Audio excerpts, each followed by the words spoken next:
It is our nature. It is our nature to love things that make us happy, to love anything that gives us a sense of wholesomeness. But to be in love with somebody is a strike of fantastic fortune. Love is based upon connection, and that connection can occur mentally, emotionally, or physically. We mentally connect with those who have the same morals and values, people who share similar opinions and outlooks. These people share the same interests, work together to achieve goals. People who connect mentally make ideal partners and form great teams. We connect emotionally with those who can relate to past experiences and gone through similar events. These people share similar passions. Empathy comes naturally when this connection occurs, and the two individuals can sense each other's mood and feelings without any spoken word required. People who connect emotionally have the basis to become best friends.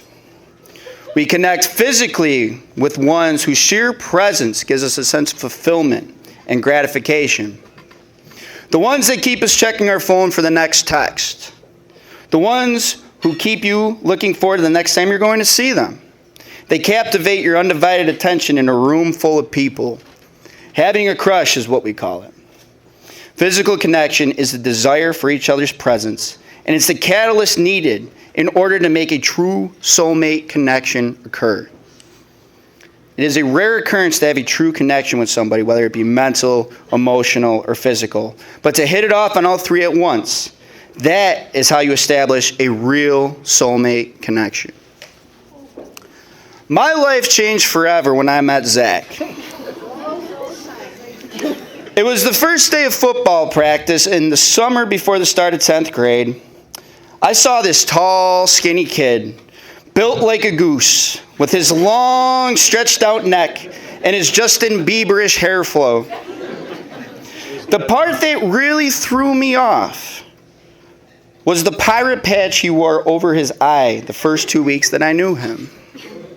I kid you not, he nearly shot his eye out with a BB gun. And of course, because it's Zach, he lived up to the pirate character, walking around with his fingers crooked like a hook, harassing everybody on the team. But when the doctor finally cleared him for full contact practice, that's when I really began to see who Zach really was. Because of his relentless mouth that never seemed to stop running, all the athletes who were twice the size of him would absolutely annihilate him at any given opportunity. There were times when I thought they actually killed him. But he'd jump right back up, get in their face and scream some nonsense, then return back to the huddle like nothing ever happened. Our other teammates, coaches, and myself would all think, what is wrong with this guy? Of course, the wannabe pro athletes couldn't stand him, but Zach loved knowing that he was in their heads. And it wasn't just sports that brought out that side of him. He acted like that everywhere. His favorite thing to do is to get under people's skin just to get a rise out of them. And I just sit back and laugh because I could not believe the nerve he had and his carefree attitude. He didn't care about his audience. Zach was Zach all the time. People would frequently ask, "What's up with your boy?" And we just say, "That's just Zach." I can spend hours retelling stories, but for the sake of time, I'll just sum it up by saying he was nuts. Damn. He also, for the longest time, didn't believe in love. He didn't even like to say the word love. I remember the days he'd get very uncomfortable anytime any one of his friends would say, "I love you, Zach." Instead of saying it back, he would say, "I popcorn you too." Because popcorn was a substitute word of choice for love. He didn't like saying love. I remember late nights when the group of friends, and we'd all try to predict which one of us was most likely to get married first. Anytime this conversation would happen, Zach would always yell, "I'm not getting married. Love doesn't exist." So that's when we'd all start to think, yeah, you know what? Who the heck would want to marry this guy? So the first day I met Chrissy, our entire group of friends decided to go tubing down the West Gander River. As the rest of us are getting in the water, boarding our tubes, out comes this majestic, beautiful princess of punk shrouded in darkness.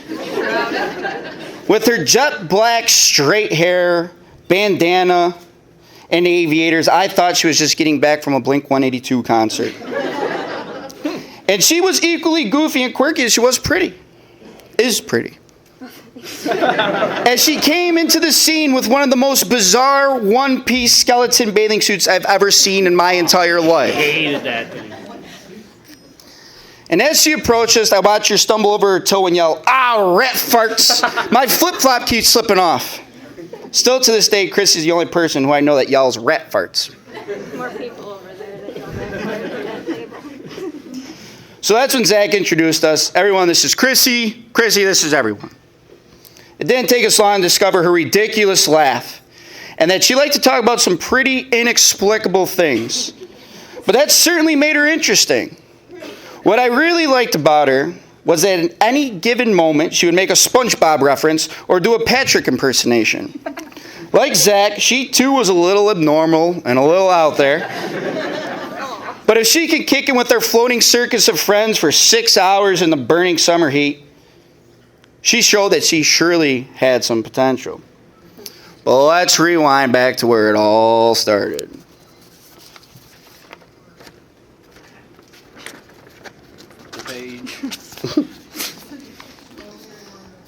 It was a day in May back in 2015. Chrissy and a few of her friends were on their way to Sylvan Beach. Along the way, they stopped to pick up Zach. Now, until this point, she hasn't met him yet. But she already knew that he was quite the character based upon the stories she's heard from mutual friends. And sure enough, as they pull in, they see Zach pacing around in the driveway in an angry ostrich mode, neck all stretched out forward, rocking that angry Phil Carey walk. Apparently, he was pretty upset because he spilled gas in the driveway. As they got to the beach... My driveway? Your driveway. Zach, really? As they got to the beach, Zach thought it'd be his perfect opportunity to rip off his shirt so he could show off his shark bite to everyone. Chrissy started to find out real quick that Zach was a total goof. But something about that really drew her in. She also liked the way the early summer sun highlighted his freckles on his face and brought out the baby blue in his eyes. She found amusement in his persistence to get a rise out of people and the way his big, salacious lips smacked back and forth when he was mouthing off to everybody. And Zach, he found interest in Chrissy. With her punk rock styling and her big black and red bow on top of her head, her shiny dark hair, and the way her soft but demanding brown eyes would look at him while she sat anticipating, prepared for him to do something preposterous at any moment. And then would light up as she laughed. It really piqued interest in Zach. And he became obsessed with finding ways to keep her laughing and smiling. They found a particular interest in each other's taste of music, often having card jam sessions on their way to the lake and other social gatherings. They continued to find themselves hanging out amongst their group of friends until Zach asked her on their first official date to Carmela's, where they quickly discovered their mutual quirkiness and their uncanny ability to keep each other cracking up. Their connection continued to evolve and flourish over the course of the coming weeks. They became inseparable, and seeing each other every day became an occurrence.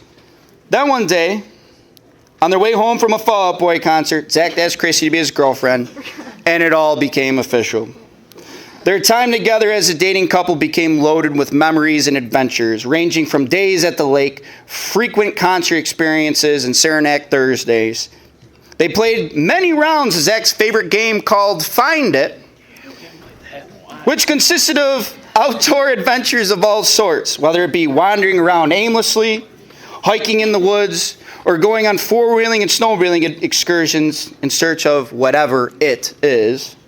Then Zach started staying over at Chrissy's house at night, and one time he surprised her by cooking burgers late one night in the kitchen, wearing her bridesmaid's robe that was 3 sizes too small for him. They eventually moved in together and raised their dog, Wally. Chrissy thickened them up with her exceptional cooking, and together They would sit down and eat dinner discussing their days.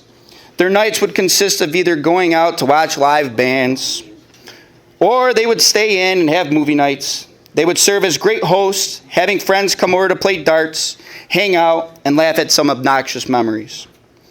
They've helped each other stay level-headed in times of hardship and have guided each other through challenging obstacles. I've seen these two be there for each other through life's unexpected twists and turns, only growing closer and stronger from each setback.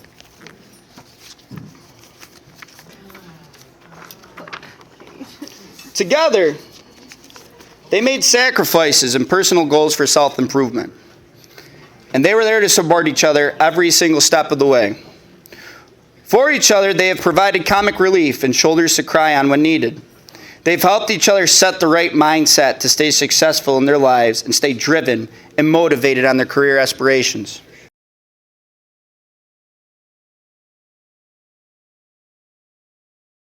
One always knows what the other one is thinking.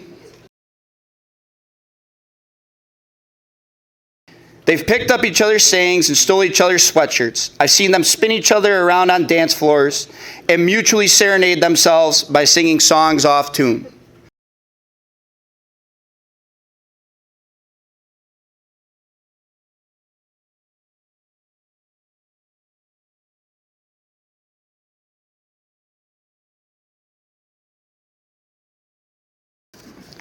As lovers, there's no such thing as displaying too much love. You can never say, I love you, too many times. Display your love for the entire world to see and do it proudly. Continue to find ways to make cute little surprises for each other and to keep each other guessing. Continue to have fun like you guys did from the start. Keep finding concerts to attend, adventures to embark on, and travel destinations to visit. Sit down together every night during supper and reflect on each other's day. Remember, love is transparent. Do not bottle up unhealthy emotions. Express emotions constructively and work through issues as a team. Allow each other some space and freedom, but then display how much you've missed each other by smothering yourselves in affection. Support each other in public and correct each other in privacy. No matter what, you are each other's number one. A night's sleep should never go without a good night's kiss. Live and love as if you were to die tomorrow, but together, learn as if you were to live forever. Zach and Chrissy, you have survived your first year together as a married couple, a year in which many would describe as the most challenging year in matrimony.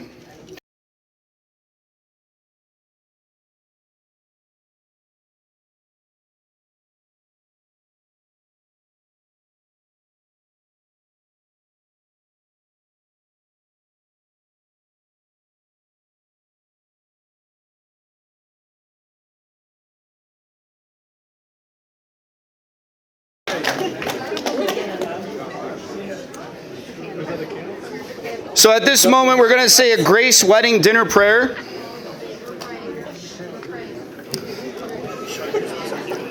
We got all hold hands. Come on, we're all holding hands.